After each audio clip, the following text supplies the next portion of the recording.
28 अध्याय मत्ती का खोलेंगे हम लोग। मत्ती 28।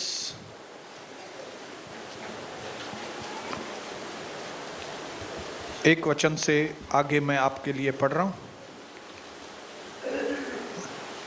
सबने खोला? 28 मत्ती 28। सप्त के बाद सप्ताह के पहले दिन प्रातः होते ही मरियम मगदलिनी और दूसरी मरियम कब्र को देखने के लिए आई। और उस समय बड़ा भूकंप हुआ, क्योंकि प्रभु का एक स्वर्गदूत जो है वो स्वर्ग से उतरा और उसने कब्र के पास आकर पत्थर को लुढ़का दिया और उस पर बैठ गया। और उसका रूप बिजली का सा था, उसका वस्त्र बर्फ के समान उज्जवल था। काश हम लोग भी एक दिन जरूर ऐसे स्वर्गदूतों का दर्शन करेंगे। हालेलुया, जल्दी दर्शन करेंगे हम लोग। और उसके डर से पहरेदार कांप उठे और वे मुर्दे के समान आधे बेहोश हो गए। स्वर्गदूत ने स्त्रियों से कहा, मत डरो, मैं जानता हूं कि तुम यीशु को जो क्रूस पर चढ़ाए गए थे, दूसरा कोई यीशु नहीं, कौन सा यीशु? जो क्रूस पर चढ़ाए गए थे तुम ढूंढ रही हो, वह यहां नहीं है, परंतु वह अपने वचन के अनुसार जी उठे हैं। और आओ वह स्थान देखो जहां प्रभु को लिटाया गया था। अब शीघ्र जाकर उनके चेलों से कहो कि वह मृतकों में से जी उठे हैं और वह तुमसे पहले गलील प्रदेश को जा रहे हैं, वहां तुम उसका दर्शन पाओगे। देखो, मुझे जो मैसेज मिला था मैंने तुमको दे दिया। हालेलुया। जैसे स्वर्गदूत कहता है, मैं भी आपको कहता हूं, जो प्रभु ने मुझे मैसेज दिया है वो मैसेज ही मैं आपको दूंगा। अपनी ओर से कोई भी मैसेज मैं नहीं दूंगा। और वो मैसेज ये है कि एक बात में, वैसे तो कई बातों में, एक बात में प्रभु यीशु मसीह की इस दुनिया में कोई भी व्यक्ति कंपटीशन नहीं कर सकता। एक बात में,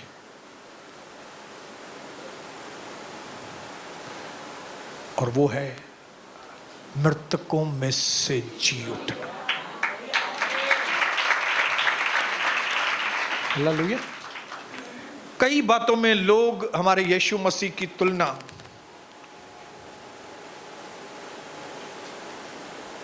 प्रभु यीशु मसीह के साथ करेंगे। कई लोगों की ऐसा है, ये है, फलाना है। लेकिन जब जी उठने की बात आएगी, वहां पे उनकी सारी कैलकुलेशन, सारी फार्मूलाएं फेल हो जाए।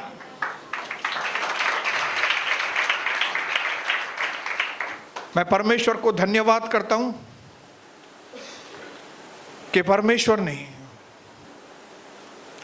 हमें एक बहुत अच्छा वरदान दिया है, जिसको कहते हैं हमारा मेमोरी पावर, हमारी याददाश्त शक्ति। बोलिए, मुझे बहुत एक अच्छा वरदान मिला है।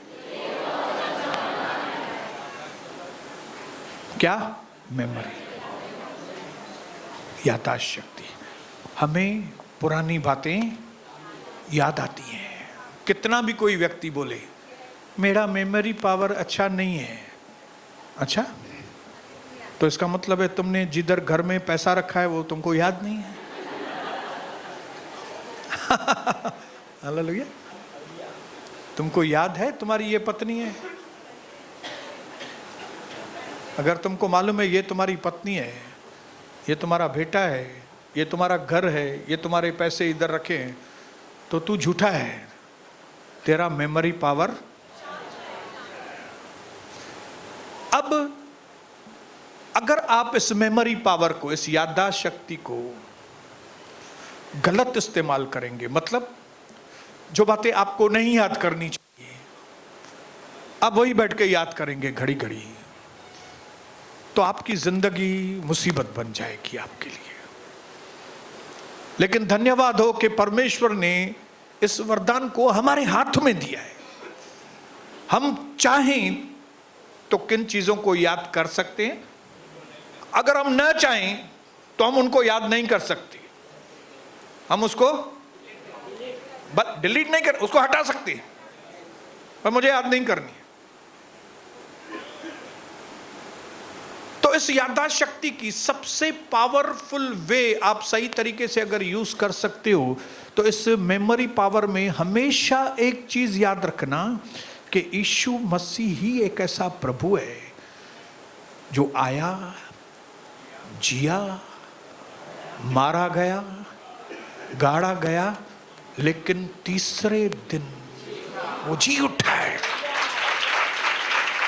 जिस दिन आपके मेमोरी, जिस दिन आप ये याद करेंगे कि मेरा यीशु मसीह जिंदा है, मेरा यीशु मसीह जिंदा है, मेरा यीशु मसीह जिंदा है, मैं आपको दावे के साथ कहता हूं वो हर दिन आपके लिए विक्ट्री का दिन है। हालेलुया। ईस्टर डे, ये रिजरेक्शन संडे हमको उम्मीद का वरदान देता है। ये दिन हमारे लिए उम्मीद जागती है हमारे अंदर। जो बिना उम्मीद के लोग हैं ना उम्मीद, जिनके जीवन में उम्मीद खत्म हो चुकी है, मैं आपको बताऊं ये ईस्टर संडे, रिजरेक्शन डे आपको एक वरदान देगा। कौन सा? उम्मीद जगेगी आपकी। कौन सी उम्मीद जगेगी? एक अंदर से उम्मीद जागेगी। क्या उम्मीद जागेगी? कि आप आज से ही अपने अंदर नई जिंदगी की शुरुआत कर सकते हैं। हालेलुया। इसके लिए जितने लोग भी यहां पे नाउम्मीद आए हैं, आप नाउम्मीद मत होइए मेरी बहन जी, भाइयों, आप नाउम्मीद मत हो। आज जिस दिन में यहां पे बैठे हैं, जिस प्रभु के पास आप आए हैं, लोगों ने समझा हमारी उम्मीद खत्म हो गई, हमने इतना विश्वास किया प्रभु यीशु मसीह के ऊपर, उसने मुर्दों को जिंदा किया था, उसने बीमारों को चंगा किया था, उसने दुष्ट आत्माओं को निकाला था, ये हो गया था, लेकिन ये आदमी मर गया। कई लोग उस वक्त अपनी उम्मीदों को खो बैठे थे। यहां तक कि पतरस अपने काम धंधे पे भी लग गया था। प्रभु के चेले अपने काम धंधे में लग गए थे, छुप गए थे, जैसे चूहे बिल में जाके छुपते हैं, बिल में छुप गए थे जाके। लेकिन ये ईस्टर संडे वहां के सारे लोगों के अंदर एक नई उम्मीद को जगाया। आप सोचिए किस मन से मरियम और दूसरी मरियम मगदलिनी और दूसरी मरियम आई थी। कौन से मन से आई होगी अपने गुरु का मरा हुआ शरीर देखने के लिए? उम्मीद ही नहीं, कोई याद भी नहीं था उनको कि यीशु मसीह कुछ बोलते थे हमको। यीशु मसीह बार बार एक चीज हमको बोलते थे। कौन सी चीज बार बार बोलते थे? मत्ती 20 में आपके लिए पढ़ता हूं। कौन सी चीज यीशु मसीह बार बार उनको बोलते थे ताकि उनको याद रहे? 20 उसका 17 से 19। यीशु यरूशलेम नगर को जाते समय 12 चेलों को एकांत में ले गए और उनसे कहने लगे, देखो हम यरूशलेम को जा रहे हैं, वहां मनुष्य का पुत्र महायाजकों और शास्त्रियों के हाथ से पकड़वाया जाएगा। वे उसको वध के योग्य ठहराएंगे, वे उनको अन्य जातियों के हाथ में सौंपेंगे और वे उनका मजाक उड़ाएं, उन्हें कोड़े मारें और क्रूस पर चढ़ाएं, परंतु वह तीसरे दिन जिलाया जाएगा। आइए मरकुस का 9 अध्याय उसका 31 में देखें क्या बोलता है प्रभु। 9 का 31।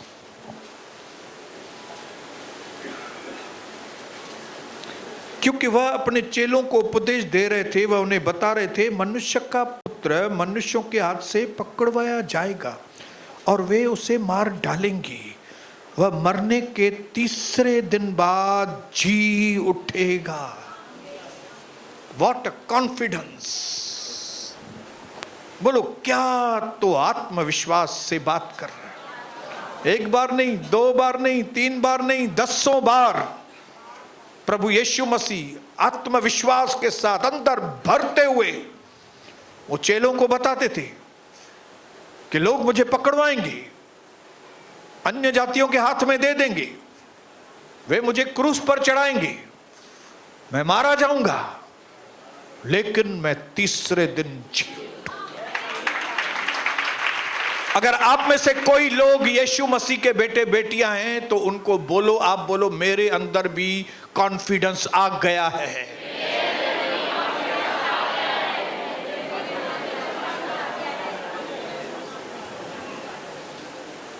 बोलिए हालेलुया। ये जो मृत्यु है ना, मृत्यु, बोलो, ये जो मृत्यु है, ये अच्छे भले लोगों को डरा देती है। हालेलुया। और खास करके उन लोगों को जिनको अपने जीवन का मकसद नहीं मालूम, मरने के वक्त उनके अंदर डर पैदा होता है। क्यों? क्योंकि उनको अंदर मालूम है कि जिस मकसद के लिए मैं धरती पे आया था वो मैंने किया ही नहीं है। ये अनजान डर उनको सताता है, जिसके लिए वो लोग मरना नहीं चाहते। मैं नहीं मरना चाहता, मैं नहीं मरना चाहता, ये आवाज उनके अंदर से उठती है। आखिरी दम तक वो कोशिश करते हैं कि वो न मरे। क्यों मालूम नहीं, लेकिन उनको अंदर से वो आवाज आती होगी, जिस काम के लिए तुम आए थे बेटा वो तुमने किया नहीं, तुमने अपनी मनमानी की, टाइम पास किया, शादी की, ऐश किया, दोस्तों के साथ घूमे, धंधा किया, पैसे कमाया, लेकिन जिस काम के लिए मैंने तुमको भेजा था वो तुमने नहीं किया है। और ये इनसिक्योरिटी उनको मरने का नाम लो तो भय आता है। लेकिन जिन लोगों को अपने जीवन का मकसद मालूम होता है, और उनमें से भी जो लोग उस मकसद को पूरा करते हैं, वे अपनी इच्छा से मरने के लिए तैयार हो जाते हैं। Hallelujah. They are ready to die willingly. वो कहते हैं, आ जाओ मृत्यु भले, कम ऑन। आप चाहे यीशु मसीह को देखो, आप चाहे पौलुस को देखो, आप चाहे पतरस को देखो, मृत्यु का डर नहीं था उनको। क्यों? क्योंकि उनके अंदर समझ में आ गया था कि जिस मकसद के लिए हम धरती पर आए थे, इसके लिए उन्होंने खुशी खुशी, बोलिए खुशी खुशी, और उनको यह कॉन्फिडेंस था क्योंकि हमने परमेश्वर के मकसद को पूरा किया है। इसके लिए अब हमारा यह मृत्यु मृत्यु नहीं, दिस मृत्यु इज नॉट मृत्यु, दिस इज प्रमोशन। ये प्रमोशन है। आज मैं आपको इंकरेज करना चाहता हूं भाइयों बहनों, अगर आप इस जीवन के अंदर प्रमोशन चाहते हैं तो परमेश्वर के मकसद को जानो अपने जीवन में। क्यों प्रभु ने आपको पैदा किया, क्यों चुना है, यह राजा ने आपको क्यों चुना है। देखिए, इस दुनिया में डेमोक्रेसी है। डेमोक्रेसी मतलब जैसे भारत देश है, डेमोक्रेसी है। डेमोक्रेसी मतलब पब्लिक अपने उम्मीदवारों को चुनती है और फिर वो उम्मीदवार आपस में बैठ के अपना लीडर चुनते हैं। समझ रहे हैं? अपना लीडर चुनते हैं। और ये जो हमारे एमएलएज एमपी हैं, ये राजा को गाइड करते हैं कैसा करना है, क्या करना है, रजामंदी के साथ। ये यहां पे धरती में है, जो परमेश्वर के राज्य के उल्टा है। उल्टा, परमेश्वर के राज्य में डेमोक्रेसी नहीं है, परमेश्वर के राज्य में एक राजा है।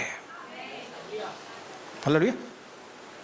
और वो राजा अपनी इच्छा से लोगों को चुनता है, लोग उसको नहीं चुनते। इसके लिए प्रभु ने कहा तुमने मुझे नहीं चुना, मैंने तुमको चुना है ताकि तुम फल लेकर आओ, और वो फल हमेशा तुम्हारे अंदर बने रहें, ताकि तुम जो कुछ पिता से मांगो वो तुम्हारे लिए हो जाए। वो राजा है। ये बाइबल जो है वो कोई धार्मिक किताब नहीं है। हालेलुया। ये पॉलिटिकल किताब है, पॉलिटिकल। ये जो चर्च शब्द है ना, चर्च, एक्लेशिया, ये कोई धार्मिक जगह नहीं है। ये एक राजा के चुने हुए लोगों की जगह है। हालेलुया। और वो राजा उनको ट्रेनिंग देना चाहता है कि किस तरह से तुमको राज्य करना है आगे चल के। तो इसमें धार्मिकता का कोई मतलब ही नहीं है। इसके लिए Christianity is not a religion. मसीहत जो है वो कोई धर्म नहीं है। इसके लिए जब कोई हमको बोलता है भाई आपने धर्म बदली किया, काहे का धर्म बदली किया है भाई हमने? भाई आप मसीहत धर्म नहीं है, मसीहत मार्ग, जीवन, सत्य है, राजा की ओर से हमको है। हमने किसी के राज्य में प्रवेश किया है, हमने किसी के धर्म में प्रवेश नहीं किया है। हम स्वर्ग के राज्य में आए हैं, वहां का एक राजा है और हम उसकी चुनी हुई प्रजा है। हम उसकी चुनी, उसने चुना है, हमने नहीं चुना। हमने तो अपने अपने देवी देवता चुने थे, लेकिन प्रभु कहता है तुमने मुझे नहीं चुना, मैंने तुमको चुना है ताकि तुम फलवंत हो जाओ। तो मेरे प्यारे भाई और बहनों, ये राजा, बोलो ये राजा, पब्लिक से सुनने के बाद नहीं अपनी चलाता, ये अपनी चलाता है खाली। हालेलुया। वो स्वेच्छा से धरती पर आया, वो स्वेच्छा से अपनी जान दी, उसने स्वेच्छा से अपनी मौत चुनी और फिर स्वेच्छा से जीवन को वापस भी ले लिया। पुनरुत्थान ये साबिती देता है कि ये कोई ऑर्डिनरी व्यक्ति नहीं है, ये राजा है। हालेलुया। दूसरा कोई जी नहीं उठा, दूसरा कोई जी उठा ही नहीं है और ना ही कोई दूसरा जी उठेगा। ये शुरुआत, ये ओपनिंग सेरेमनी यीशु मसीह ने की और हम सब उसके पीछे उसके भागीदार होने वाले हैं। बोलिए हालेलुया, बोलिए हालेलुया। इसके लिए अगर आप ये बात का विश्वास करते हैं कि यीशु मसीह मारा गया, गाड़ा गया, लेकिन फिर से तीसरे दिन जी उठा, तो आज आपकी मरी हुई उम्मीद जगनी चाहिए। बोलो मेरे अंदर की मरी हुई उम्मीद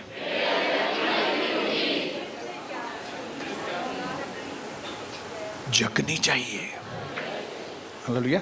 क्योंकि हमारी उम्मीद मरी हुई उम्मीद नहीं है मम्मी, हमारी उम्मीद कौन है? हमारी उम्मीद यीशु मरा हुआ है, मर गया था, बोलो मर गया था। लेकिन यीशु मसीह को कब्र पकड़ के रख सकती है क्या? देखिए वचन में लिखा है जब तुम सत्य को जानोगे तो सत्य तुमको आजाद करेगा। अगर ये सत्य है, उसको कब्र में भी डालोगे ना, तो कब्र में बंद के सत्य नहीं रह सकता। क्यों? क्योंकि सत्य खुद में एक आजादी है। सत्य का मतलब ही आजादी है। हालेलुया।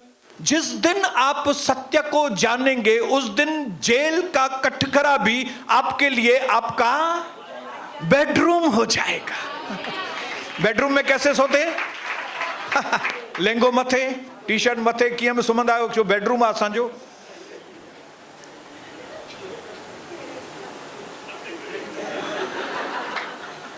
हालेलुया। सत्य अपने आप में आजादी है।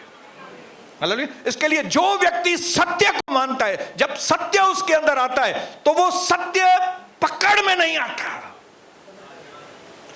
सत्य आजादी लेकर आता है। हालेलुया। इसके लिए पौलुस, सीलास जैसे ही जेल में भेजे गए, उसने बोला ढोलक बोलक है, हाँ ढोलक है, चलो शुरू हो जाओ। जेल में पौलुस जैसी हो अरे भाई तुम लोग जेल में हो, अरे भले जेल में है लेकिन हम लोग आजाद हैं। क्यों? क्योंकि हमारा विश्वास है कि यीशु मसीह हमारा प्रभु है, वो मरने के बाद तीसरे दिन जी उठा, वो आने वाला है बादलों पर हमें लेने आने के लिए। तो सत्य आपको स्वतंत्र करता है, लेकिन जब आप सत्य को नहीं मानते तो आप अपने बेडरूम में भी आए तो भी ओके नकाए तो ओके नकाए थी मां छा कया मुके समझ में न तू अचे पियो, रोटी न थी हले, मुखे ॾियो त मां हाणे सॼी कोकी खाई छॾियां। हालेलुया। क्यों? क्योंकि मैं आजाद हूं। हालेलुया। कविता पूछण ईंदी आहे, कविता पूछने के लिए आती है, हेॾा जूस ठायूं या थोड़ो ठाए। फिर से डिंकी पूछने को आती है, मैंगो शेक बनाऊं क्या? पापा मैं ऐसा नहीं पी रहा है, हाँ बनाओ, ये हाँ ये भी करो, ये भी करो। जब लगता है पेट फुल भरा हुआ है तब उसको बोलता हूँ एक काम करो, उनके लिए थोड़ा ज्यादा बनाना, भले मेरे लिए कम बनाना, लेकिन मैं पिएगा जरूर। हालेलुया। क्यों? क्योंकि मैं आजाद है। बोलो मैं आजाद है। और ये आजादी कैसे आई है?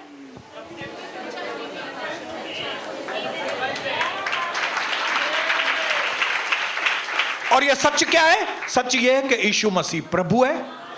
परमेश्वर ने उसको अपने इकलौते पुत्र को हमारे लिए भेजा, वो यहाँ पे जिया, उसने चमत्कार किए, फिर वो सूली पर मारा गया, फिर उसको गाड़ दिया गया, लेकिन तीसरे दिन वो जी उठा, 500 से ज्यादा लोगों को दिखाई दिया, फिर सबके सामने स्वर्ग उठा लिया गया। अभी वहां पे उसने हमारे लिए घर बनाए हैं, और जैसे ही उसके घर बन के तैयार हो जाएंगे वो हमको लेकर जाएगा और हम वहां पे जाके रहेंगे। जो आदमी ये सत्य जानेगा उनके लिए मृत्यु, ये वो धूड़ छाई। हालेलुया। वो लोग बीमारी के अंदर भी रिलैक्स बैठे रहेंगे। फूड पॉइजनिंग है फिर भी रिलैक्स बैठे रहेंगे। क्यों? हाँ उल्टी करना आती है हमको। यहाँ कंदम अरे वो रिलैक्स हुए हम छो। क्यों? मैं आजाद हूं। और अगर बीमारी में मर गए तो क्या हुआ? प्रमोशन हो जाएगा। हमारा जीना मसीह, मरना लाभ है।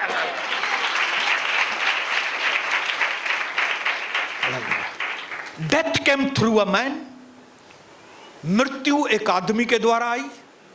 इसके लिए प्रभु ने कहा अब मैं भी आदमी के द्वारा ही रिजरेक्शन लेकर आऊंगा। मृत्यु आई, मौत आ गई लोगों के बीच में, एक आदमी की वजह से, आदम की वजह से। प्रभु का प्लान था पहले कि अभी मैं एक आदमी के द्वारा नया जीवन भेजूंगा, पुनरुत्थान भेजूंगा। हालेलुया। तुम्हारे लिए एक नई उम्मीद भेजूंगा कि जो हो गया सो हो गया। अभी ईस्टर है भाई।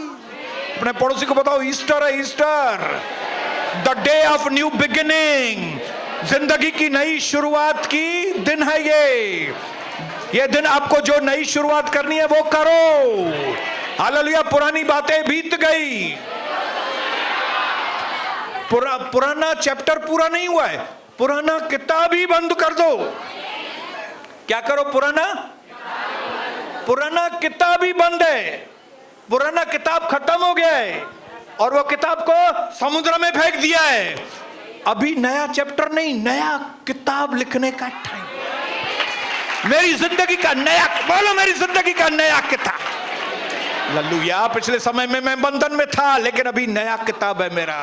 कौन सा? मैं अभी आजादी में जिएगा।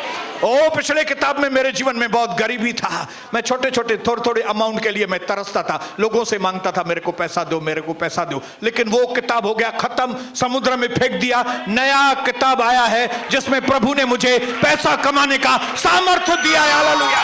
ओ पुराने किताब में मेरे घर में झगड़े होते थे, मेरी पति के साथ जमती नहीं थी, मेरी पत्नी के साथ जमती नहीं थी, मेरे बच्चे मुझे अच्छे नहीं लगते थे। हाँ, वो किताब पूरा हो गया, वो किताब मैंने समुद्र में गर्क कर दिया है। नया किताब शुरू किया है जिसमें मेरा बेटा मेरी जान है, मेरी बहू मेरी जान है, मेरी बेटी मेरी जान है, मेरा पति सिर्फ मेरा है और मैं अपने पत्नी की हूं और किसकी भी नहीं।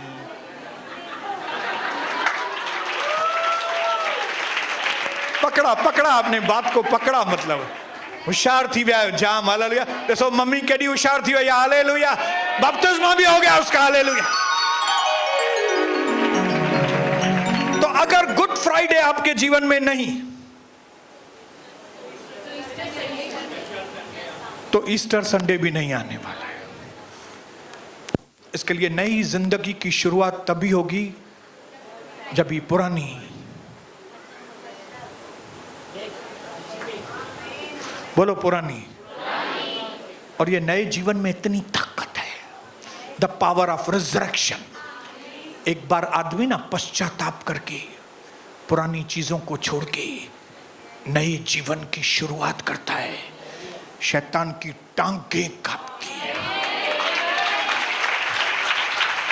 अगर ये दास किधर प्रवेश करे ना, किसके घर में या किसकी एरिया में, शैतान की टांगें कांपती है। क्यों? पश्चाताप किया हुआ व्यक्ति, पुराने जीवन को छोड़ने वाला व्यक्ति, नए वस्त्र को पहनने वाला, नई बातों में आगे बढ़ने वाला जीवन। तो आज वो ईस्टर संडे है जब यीशु मसीह ने पुराना चैप्टर पूरा किया, जब उसको लोगों की सहनी पड़ती थी, ताना सहना पड़ता था। क्यों? क्योंकि उस वक्त वो मेमना था, वो मेमना था, उसको सहना था, सब कुछ कहा। लेकिन तीसरे दिन जी उठने के बाद उसने कहा, नाउ आई एम नॉट मेमना, अभी मैं मेमना नहीं हूं, अभी मैं शेर हूं। मैं शेर हूं। अभी मैं देखूं कि ये फरीसी सद्दूकी मुझे देख भी सकते हैं क्या अभी? हाँ, वो खाली ॾिसी ॾेखारनि मुखे। ये है नए जीवन की ताकत, ये है अपने जिंदगी की नई शुरुआत। और ये दिन कौन सा है? ये दिन है हमारी जिंदगी की नई शुरुआत। मैंने एक दो चीजें लिखी है, वो बोल के मैं खत्म करूंगा, हट जाऊंगा इधर से। I believe in Christ like I believe in sun. मैं जिस तरह सूरज पर विश्वास करता हूं, मैं उसी प्रकार प्रभु यीशु मसीह पर विश्वास करता हूं। इसलिए नहीं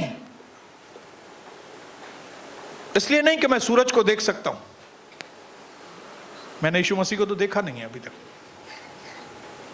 लेकिन मैं यीशु मसीह पर विश्वास करता हूं जैसे मैं सूरज पर विश्वास करता हूं, क्योंकि उसकी रोशनी में मैं सबको देख सकता हूं। हालेलुया। यीशु मसीह की रोशनी जब मुझ पर आई है, अभी मैं सब कुछ देख सकता हूं। क्या देख सकता हूं? अपने जीवन की सच्चाई, अपने मृत्यु की सच्चाई, अपने वापस जी उठने की सच्चाई, स्वर्ग की सच्चाई, स्वर्ग में मेरे मकान की सच्चाई, स्वर्ग में प्रभु के दर्शन की सच्चाई। ये सारी सच्चाइयां, ये सारी रोशनी मैं यीशु मसीह के द्वारा देख सकता। हालेलुया। भले यीशु को नहीं देख सकता, लेकिन उसकी रोशनी में मैंने सब कुछ मैं देख सकता हूं। ये आदमी कितना नकली है, ये आदमी कितना असली है, ये आदमी कैसे बात करता है, इसका मतलब क्या है, वो आदमी क्यों ऐसा बात करता है, इसके पीछे क्यों? यीशु मसीह की रोशनी। इसके लिए आज ये मौका है, आज ये मौका है कि उस सृष्टिकर्ता परमेश्वर के महान योजना के अंदर अपने आप को दे दे। कौन सा महान परमेश्वर? जिसने आकाश और धरती को बनाया, वो मेरा पिता है। ओ माय गुडनेस, वो मेरा पिता है जिसने सारी दुनिया बनाई। ये दुनिया की, पूरे ब्रह्मांड की भाग दौड़ जिसके हाथ में है, वो मेरा पिता है। ओह माय गुडनेस, वो मुझसे इतना प्यार करता है। ओह माय गुडनेस, मैं कुछ भी बोलूंगा आप बोलना ओह माय गुडनेस। ओ तो वो प्रभु जिसने मेरे लिए अपना सारा खून बहा दिया, ओ जिसने अपनी जान भी मेरे लिए दे दी। और न सिर्फ इतना, लेकिन वो परमेश्वर जिसने मृत्यु के ऊपर जय पाकर मेरे लिए वो तीसरे दिन जी। Oh my goodness, oh my goodness, मैं कैसे नहीं उसके ऊपर विश्वास करूंगा, मैं तो अपना जीवन उसको दूंगा। और ये आज का दिन क्या है? मौका है। बोलो मौका है। काय का मौका है? नई शरीर वापस उठी करे खड़ा थियो, फिर से उठकर खड़ा हो जाओ। धर्मी 7 बार गिरेगा। ये अविश्वासी लोग नहीं, ये पड़े ही रहेंगे, ये भटके रहेंगे, इनको कोई उम्मीद नहीं है। वो भटकेला आत्मान, एक न तब्यो ब्यो न तट्रियो ट्रियो न चौथों, आखिर मिलंदुन कुछ भी ना, आखिर में मिलने वाला कुछ नहीं है उनको। लेकिन आप और हम, हमारे लिए सनसेट भी एक वापस रीसेट करने के लिए हमारे लिए जब कभी सनसेट होता है, मेरे घर में पॉइंट दिखती है सनसेट की, सनसेट होता है, लेकिन मुझे मालूम है ये सनसेट हो रहा है, लेकिन थोड़ी देर ही रुको, वापस सनराइज होकर मेरे पास। हालेलुया।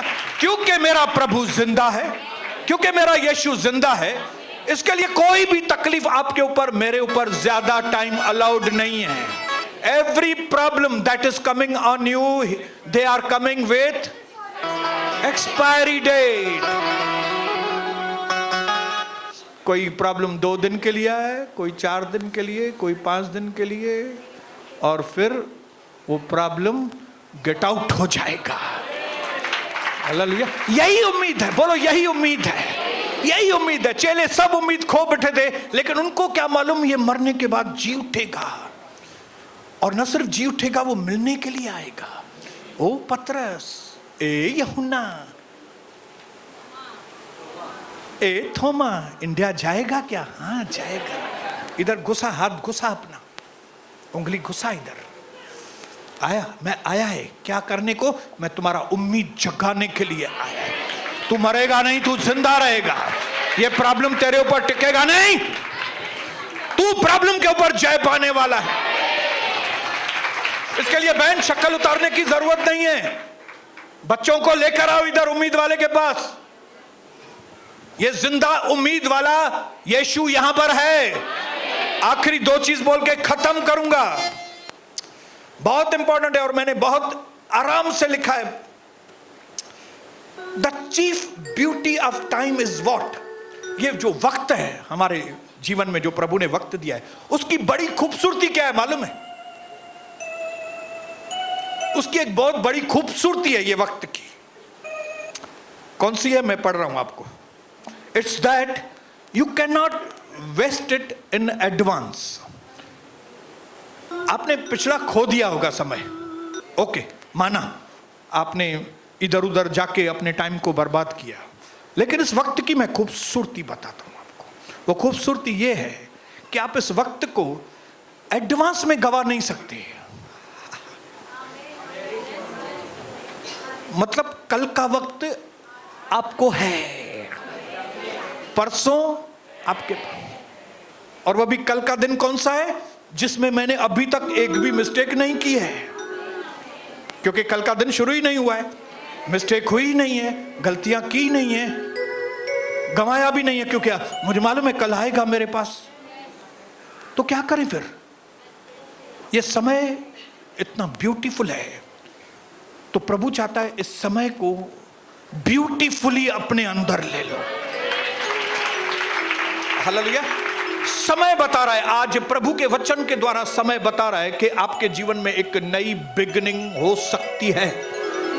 आपकी पुरानी किताब आप फेंक सकते हैं, आपके पुराने चैप्टर बंद हो सकते हैं, आपका पुराना यहां पे लेट आना बंद हो सकता है, आपका पुराना लापरवाही वाला जीवन खत्म हो सकता है, आपकी पुरानी गरीबी खत्म हो सकती है, आपकी पुरानी लाचारी खत्म हो सकती है, आपके पुराने श्राप खत्म हो सकते हैं, आपके परिवार के अंदर डेथ खत्म हो सकते हैं।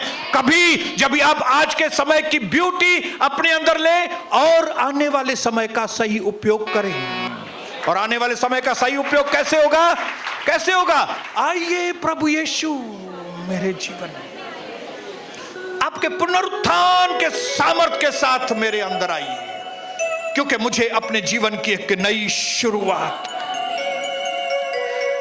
मैं कल की बातों को पकड़ के नहीं बैठना चाहता प्रभु, मैं उनको छोड़ना चाहता हूं, क्योंकि मुझे अपने नए भविष्य में प्रवेश करना है। मैं आज अपनी नई स्टेशन पे जाना चाहता हूं। मेरा जीवन एक जगह रुकने वाला जीवन नहीं, मैं अब नेक्स्ट स्टेशन जाने वाला, फिर उसके बाद नेक्स्ट स्टेशन जाने वाला, फिर उसके बाद नेक्स्ट स्टेशन। मैं मेमना था पहले, लेकिन जिस तरह से आप मेमने से राजा हुए, मुझे भी राजा बनना है। तथा किसी ने मुझे बांध के रखा था, शैतान ने, लेकिन अभी मैं आजादी में जीवन बिताना चाहता हूं, मैं नया जीवन बिताना चाहता हूं, मैं आनंद का जीवन बिताना चाहता हूं, मैं प्रभु के लिए जीवन बिताना चाहता हूं, मैं प्रभु को ऊंचा उठाना चाहता हूं, मैं प्रभु में जीवन बिताना चाहता हूं, यीशु मसीह के सामर्थी नाम में। जोरदार तालियां, कम ऑन, बोलिए come on, hallelujah, oh my goodness. Yeshu आपको आशीष